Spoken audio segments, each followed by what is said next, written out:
welcome everybody. So I suggested to start because it's already midnight in Australia where Chris is. It's wonderful that Chris was so gracious to join us in the very early morning this time. Thank you, Chris, and please, it's all yours now. Thank you very much for organizing this, Pedro. I think I'm Chris Dembek. I am a lecturer at the Center for Social Impact at Swinburne University here in Melbourne, Australia. And I am the co-author of the works and papers that you've read. Really, thank you very much for your interest in my work. I really enjoyed reading the narrative and what a great group of people. Now, don't want to make it a lecture, but rather a conversation. I think it will be much more fruitful.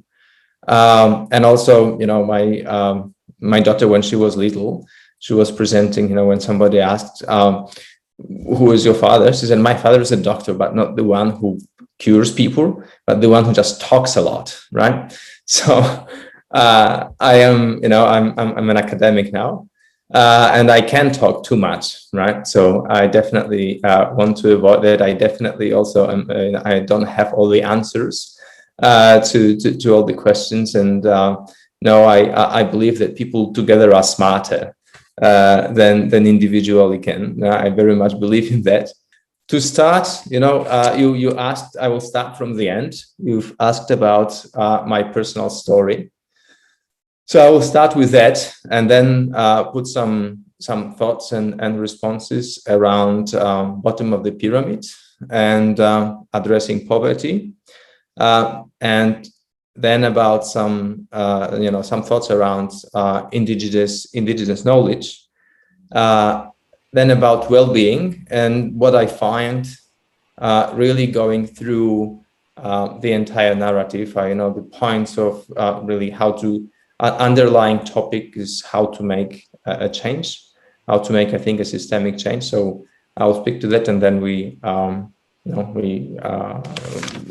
would like to open it to talking at any stage. Also, if you have any points you want to say something, any questions, please just fire away. So in terms of my personal story, I finished business management degree and engineering degree, and I started working in the industry, and very quickly got to senior management positions.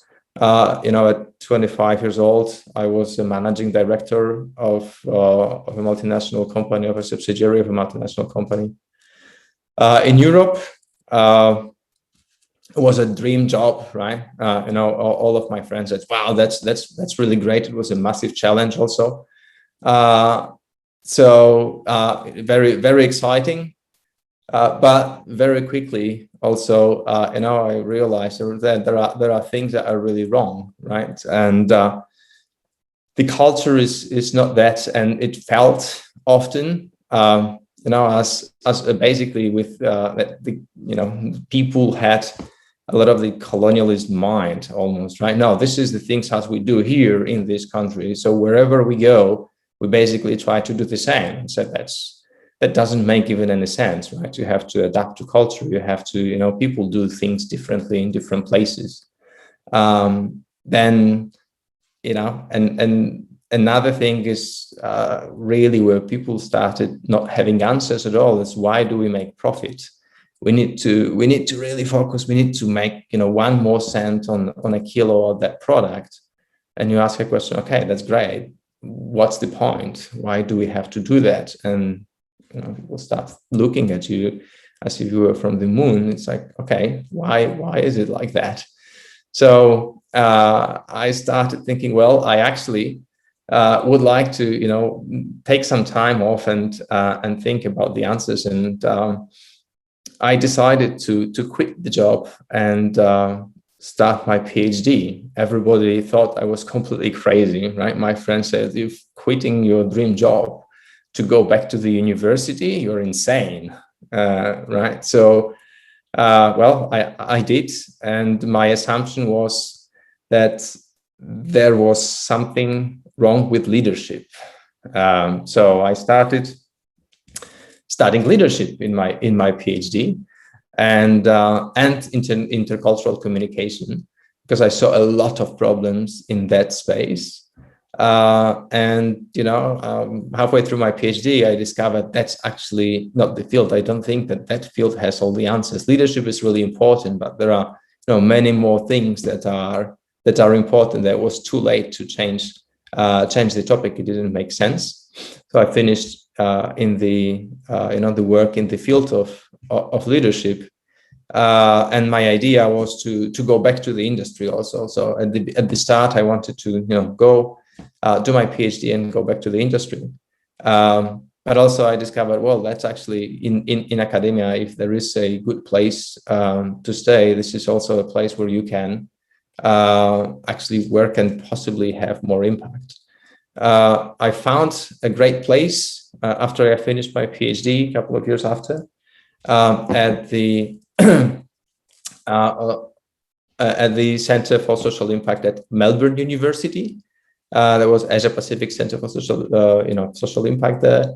I started working there, and went and studied field of business models and sustainable business models, and that's because business model is a concept that really a lot of people relate to, especially in business. They think we know what it is, and it is within kind of their discourse. That's a good segue to actually getting people attention from my experience.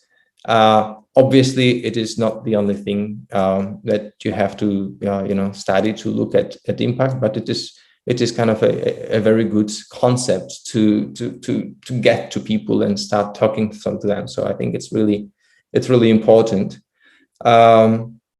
Another thing is, then I moved to where I am when the center at the University of Melbourne was closed.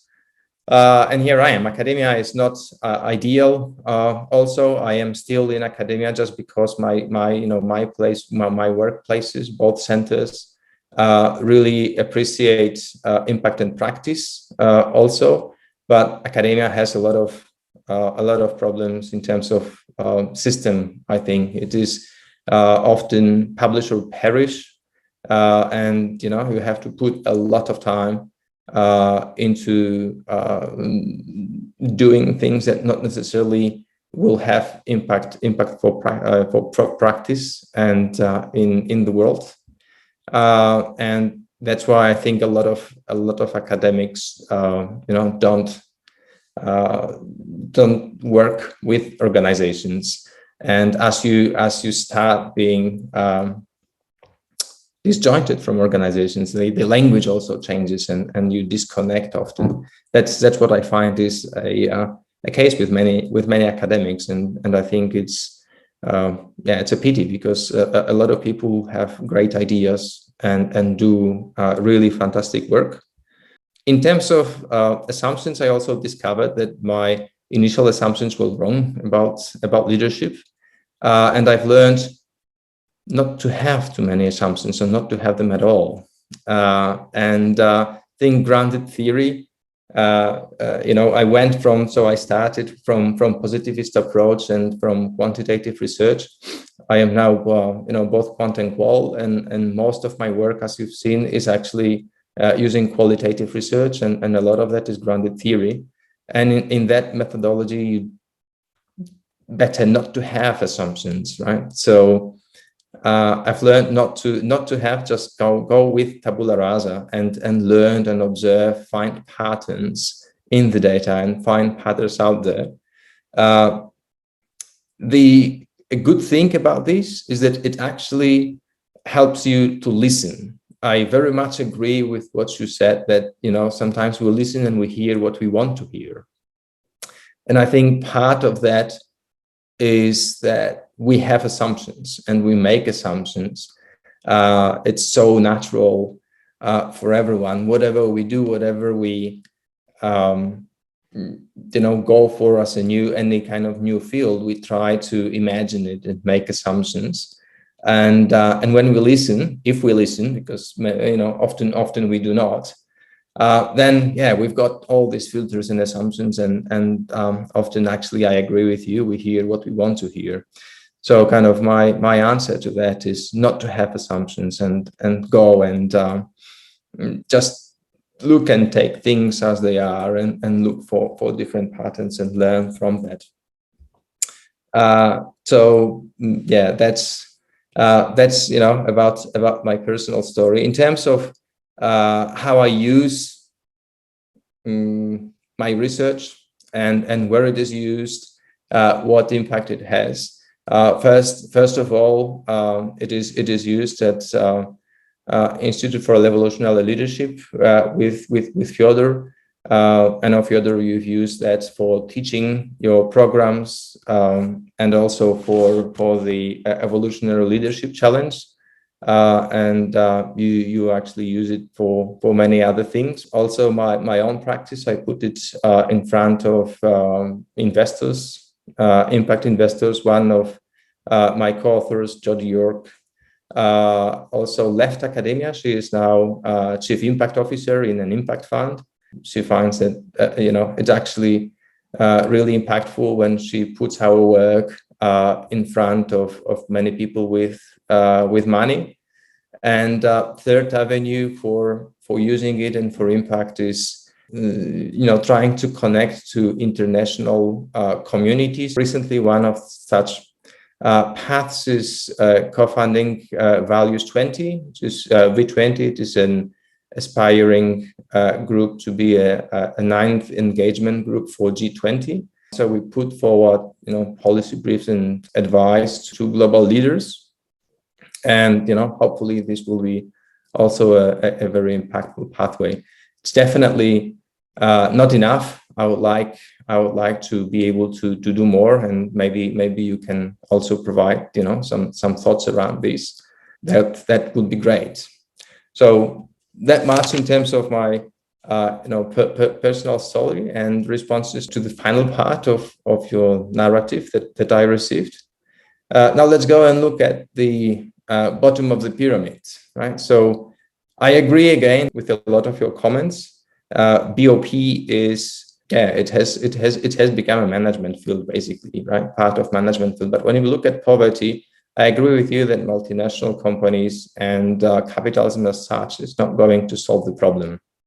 Just because when we look even at how poverty is defined in these circles, in these fields, it's just defining poverty as income. And income is just merely the effect of the problem. It's just a symptom. It's not really a cause. So poverty is much more than lack of income. Income obviously is important, but there is more to it. And poverty has so many different types and interconnected issues that if we just focus on income, it actually sometimes creates more problems than solves. And the kind of typical approaches, I'm often critical of just the typical approaches at the BOP, because I saw it in many places. Money just doesn't solve it. It requires much more to be solved. One of the things that you mentioned, and I also agree with, is to alleviate poverty, really to improve that value created needs to stay with communities. It cannot be extracted there, right? So there are some great examples of that, using also regenerative economics and economic systems like Health in Harmony, a case of which I talk a lot and studied, actually does this very well. There are many examples, good examples from that field also. There's an example of just a small company using traditional recipes and producing and selling a kind of snack bars for kids in India. And then the money and everything, all the value stays in community, and that works much better. It also shows, going to the next field in terms of indigenous and ancient knowledge. That's another important point. Today, within the age of technology and science, we believe that technology may solve all the problems of the world. We tend to disregard indigenous and ancient knowledge. And actually, we are rapidly losing it, unfortunately, in many cases. And it is so rich. There are great examples of how ancient knowledge can work. There was a case, I think it was in Peru, in one of the villages, they had problems with water.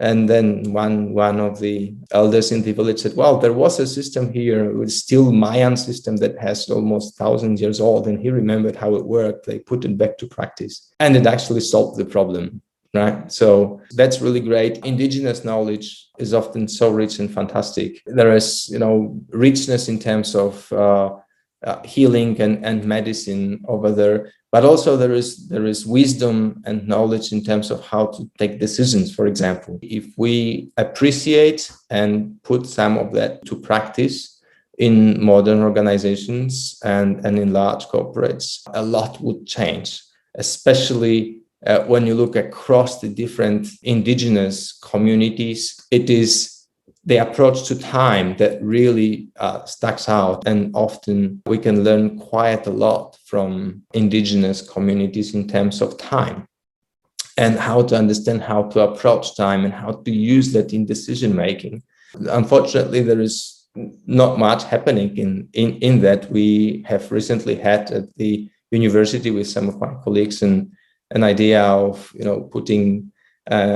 trying to put some indigenous ways of decision making into large organizations, starting with the universities themselves, right? But there is a good context, I think, for that in Australia, where a lot of organizations want to reconnect with indigenous communities, but it is tough, it is difficult, and also understandably, indigenous communities don't have a lot of trust and don't like sharing that knowledge, and you can't blame, because they've experienced quite dire consequences of colonialism, and a lot needs to be fixed there first before we can actually share, I think, that knowledge. But that's an area that I'm deeply passionate about, both indigenous and ancient knowledge. And I think it holds a lot of very valuable responses that we need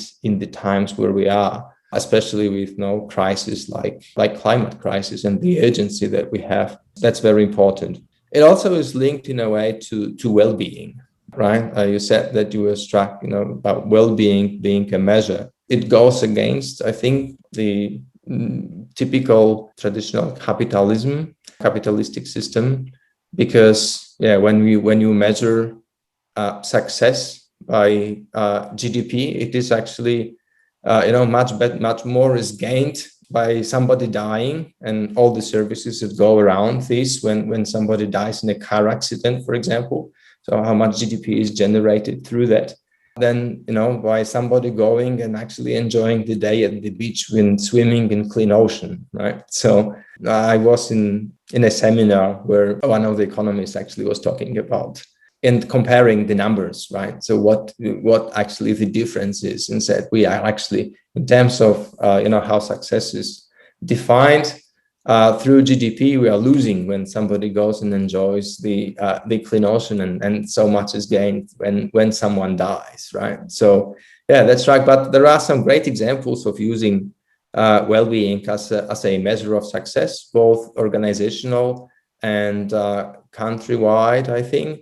So probably the closest and the most renowned is Bhutan and their gross happiness index. So that's on a country level, and there are many studies around that. In terms of organization, the one I know well and the one I really like and I think is very successful is La Fagera. It is a dairy company in Spain, in Gerona, which is a region above Barcelona. And that company, what is special about them is that it was set up more than 30 years ago by a psychiatrist who was frustrated because he was running a work-based therapy for mentally ill and mentally disabled people in a hospital. And he said, well, all these people produce is, nobody cares about this, nobody gives value, and these people really suffer. Their well-being is just very, very, very low, and they are seen in society just as costs. And he wanted to do something. So what he said, well, it's much better. I want to provide these people with an opportunity to just, enjoy and be valuable members of society and produce something that people really value and really love. So he set up a dairy company, and 40% of people who work in the company are people with mental disabilities or mental illness. And he is currently the third largest by market share in the region, surpassed only by Danone and Nestle. So a great economic success, but where they are focused on what really is the purpose is well-being of people. So they've also achieved 100% employment rates among people with mental disability and mental illness in the region. So basically, they changed completely the healthcare system in the region, which resulted in obviously big savings for the local government. But most importantly, it resulted in well-being of these people. So they now have job. Those who can work, those who cannot work, have a good place to live, and that's it. And he accepts everyone, even with so severe disabilities that not any work is possible really.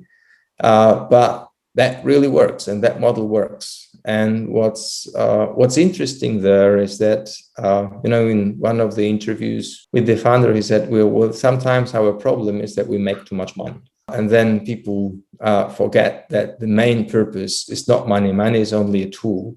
The main purpose is the well-being. So, that's a great example of using well-being at organizational level. And what I see also coming, thinking about all the narrative that you've put together, is that an underlying thing is change. So all questions of how can we do this? There are three main elements to it. So one element is time, and time is very, very important element because it completely changes the way in which we see value. Without understanding time and without the element of time, we cannot arrive really and we cannot define what value is and how strongly time changes our perception of value. Is when, and just a simple example, imagine a person who is in her or his 20s and all life had, what will this person value? How will this person see and think about value? And now that person all of a sudden learns that will have only 6 months to live. With that message, with that knowledge, the value perception of that person will shift dramatically, and that person will value completely different things. So that's the time element, and a big problem globally all around the world is that, first of all, the time frame is too short for any decision making when we think about the governments, when we think about corporates, and what time frame they use to decide what's valuable and what is value. That is too short, and that is where the indigenous communities can actually teach us a lot. Then another one is systems perspective. The problem here is that we live in, bounded reality. Nobody can actually see and have the visibility of, the entire systems in which we work. So decisions are made on the basis of just partial knowledge.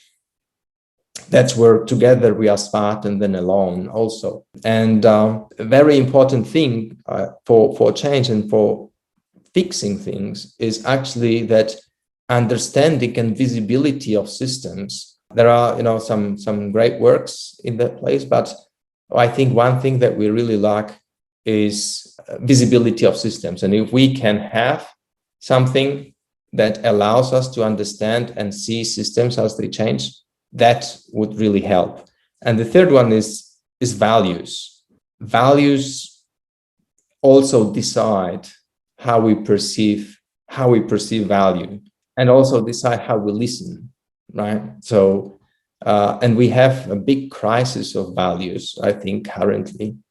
And this is, again, something that we can, learn a lot from ancient knowledge and indigenous communities. But that's, these three elements is, I think, the key for system change, and they also open the way to changing mindsets, right? Especially the values one. That's the key in terms of changing mindset. Is if we can do that, then we've got a lot of leverage and great power to actually change the systems and solve the problems that are complex. I leave it at that. Beautiful. So let's start with Christiana. Go ahead. Yes, just I'm going to my notes. System. You said something about the systems perspective on the number 2 problem. I just want you to elaborate a little bit on how are they making like the problem with the basis of their decisions, please. Every single person can. We usually only perceive the world and take decisions on the basis of what we directly see, right? And on the top of that, most people actually don't think in systems. We just think in linear way. It also is, in a way, I think, related to our mindset and how we understand time. Okay. But really, what makes a massive difference and provides a lot of leverage in terms of systemic change is the visibility of the entire system and understanding of the entire system. So there is, the best work in that space, I think, is by Donella Meadows. So she was an MIT professor, great systems thinker. And if you like to, look more at that, is kind of really a Bible in that space is her 12 leverage points for systemic change. It's really, eye-opening, fantastic work. So yeah, check out that. So I'm a change practitioner in big business, and so I like these 3 elements of change, but I would say number 1 and number 2 are kind of abstract for a lot of business. And so number 3, values, is the place where I end up engaging with folks. So I'm wondering if you can unpack how you actually break through, because if we're in a crisis. How do you break through is the model that you've seen in Business Unusual paper. It actually is, we see this as problem-solving model, not only applicable for the BOP space. First step is to listen, and to listen to in order to understand the concerns. Everyone will have their own concerns, and if you don't speak to the concerns, you will be disregarded. And I think that's one of the shifts that I've made, and the reasons why I work with business models, because especially in business community, business model is one of the top things on the discourse, one of the top concerns. When you speak that language, there is engagement and there is interest very quickly. If you speak other languages, like even sustainability or things like that, there is not that much. So I think the first thing and how to break through is by understanding and knowing the concerns, and then learning and how value is perceived. So through the concerns, you will actually, I think, start understanding how people see value. And there was a part in the narrative also, I think, very important. What do we do and how do we work in the regenerative projects where kind of a few rich people own most of the land and most of the resources. What do we do? Now, we can always fight for change, and history shows this was often the way, right? And nowadays, fight can be obviously violent and physical. It can also be legal fight and things like that. But another way is actually through values. But to use them, you have to understand the concerns first. Chris, you've got some very rich study and advice and awareness of the situation. My question is to you, is regarding the indigenous philosophy. Western man, especially white people, tend to operate from the shoulders up. The indigenous ways start from the belly up, and it's a completely different approach. How do you address that in being able to get people to just settle into their bodies and really be present in those conversations and negotiations? That's a really very very tough question. I don't think I actually have the answer to that. I don't know.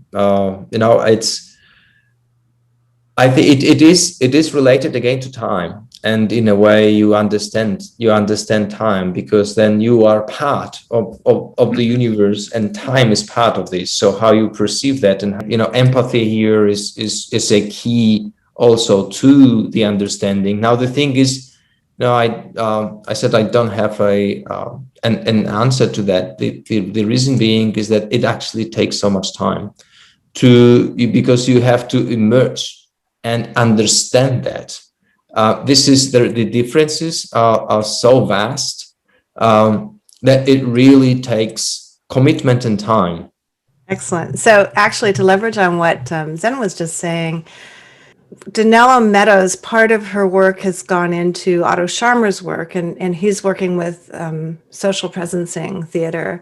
And what I'm wondering, also Australia is known for some of the emergent centers for Indigenous culture and learning. And so in your experience, I have two questions. One is the center that you loved that shut down, like what do you see about that? Like, what's the sine wave of things emerging and then collapsing? And secondarily, in academia specifically, have you seen brittleness and have you seen openness to these embodied practices? What's your experience on the ground within the academic institution? For the first question, the ups and the collapses, I think it's, an amalgam of different things, but predominantly in most cases, it's, the political place at the universities, and it's just not on the agenda of those who have more power,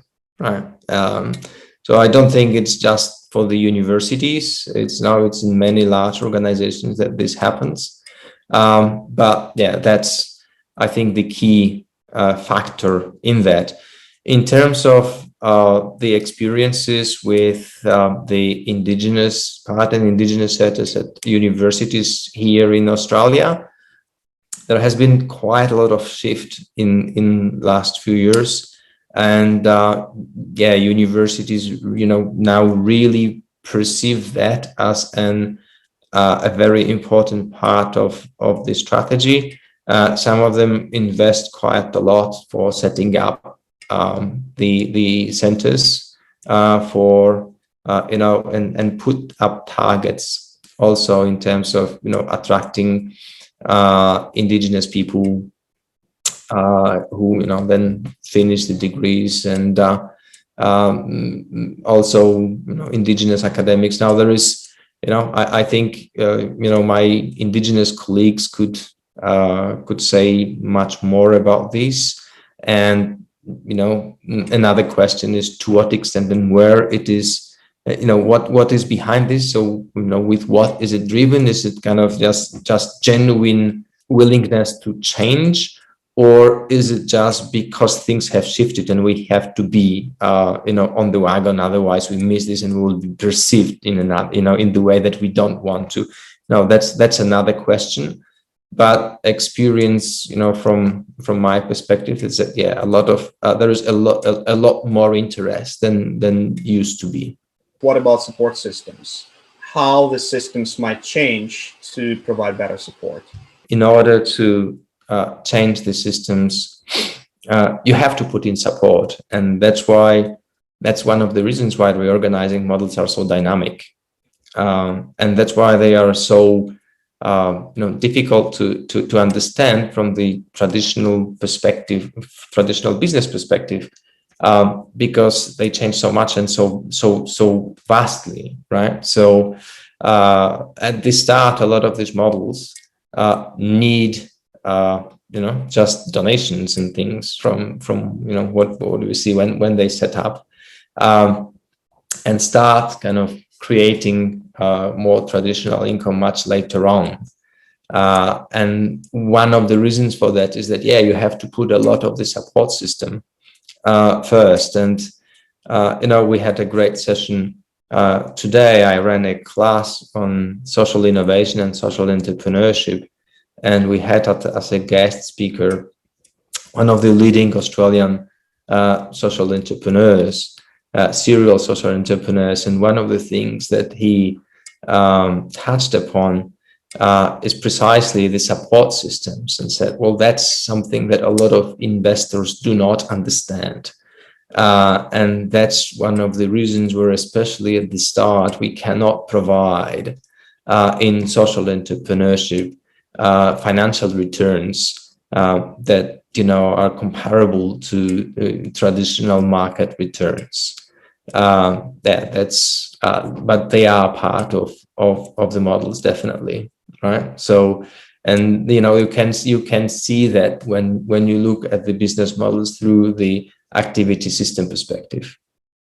Okay, so we have 5 minutes for closing remarks. So if there is something you want to leave us with, Chris?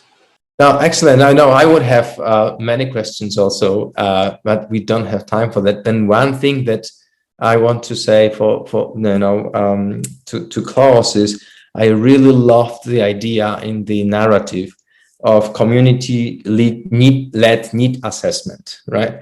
I think, and I strongly believe, something like that should be globally available, right? So, and that is something also that could be part of what I said before, a whole mechanism to visualize systems, right? If we can imagine, if we can have a way of actually being able to monitor and show people how systems work in different places locally in the world, how much good we could do, and how faster could we really make a good change. But I think that community-led needs assessment, it's a fantastic first step for that, and great thing to have. So I would say, if there are people who really want to put that in practice, I would love to have a go at that and see what it could look like, what things we could put to communities to actually make that work. I know some people here in Melbourne, in one of the local councils, that are doing work that maybe could be something like that. They've actually tried to sense and try to look and assess the needs in the community. It is taking quite a lot of effort and time, and in order to create something that, as I understand, was proposed in the narrative, we would need to simplify that. But as I said, if you want to play with that and try to play in a good way, right, and try to have a go, I would love to be part of that. Wonderful. Chris, thank you so much for joining us at this hour of your early morning. Pleasure is mine. I'm very honored. Thank you very much. Thank you all. Appreciate it.